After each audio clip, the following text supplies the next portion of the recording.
Hello friends, welcome to dogs for sale in Hyderabad ఛానల్కి. ఈ రోజు అయితే పూడిల్ పప్పీస్ అయితే తీసుకురావడం జరిగింది. పూడిల్ పప్పీస్ అయితే మన దగ్గర అయితే అవైలబుల్లో ఉన్నాయి. ప్రెజెంట్ మన దగ్గర అయితే ప్రతి ఒక్క బ్రీడ్ అయితే 365 డేస్ అయితే అవైలబుల్లో ఉంటుంది. యూట్యూబ్ ఛానల్ క్రియేట్ చేసింది అందుకు కాబట్టి చాలా రీజనబుల్ ప్రైస్లో కూడా ఇవ్వడం జరుగుతుంది పూడిల్ పప్పీస్.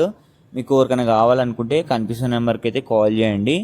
దీంట్లో షార్ట్ సైజ్ ఉంటాయి, బిగ్ సైజ్ ఉంటాయి. షార్ట్ సైజ్ కొంచెం ప్రైస్ ఎక్కువ ఉంటాయి, కొంచెం బిగ్ సైజ్ అనేవి కొంచెం ప్రైస్ అనేది తక్కువ ఉంటుంది. అందుకనే కొంచెం ప్రైస్ అనేవి కొంచెం ఎక్కువ చెప్తాము షార్ట్ సైజ్కి. బిగ్ సైజ్ అయితే తక్కువ ఉంటాయి. మీకోసం అయితే ఒకటి గ్రూప్ అనేది క్రియేట్ చేసినాను డాగ్స్కి సంబంధించింది. దాని లింక్ అయితే డిస్క్రిప్షన్లో ఉంటుంది, క్లిక్ చేసి జాయిన్ అయిపోండి. మీకు డైలీ అప్డేట్ అనేది చేస్తుంటాను. ఈ పూడిల్ పప్పీస్ ఎవరికైనా కావాలనుకుంటే కనిపిస్తున్న నెంబర్కి కాల్ చేయండి. ప్రైస్ డీటెయిల్స్, వీటి ఏజ్ డీటెయిల్స్ అన్ని లొకేషన్ కూడా పంపిస్తాను, వచ్చి చూసి తీసుకోవచ్చు. ట్రాన్స్పోర్టేషన్ కూడా అవైలబుల్ ఉంది. లొకేషన్ అయితే హైదరాబాద్. వీటి ఏజ్ కూడా చెప్తాను. అన్ని టైప్స్ ఆఫ్ బ్రీడ్స్ 365 డేస్ మన దగ్గర అవైలబుల్ ఉంటాయి. And thank you for watching this video. Do subscribe and thank you so much.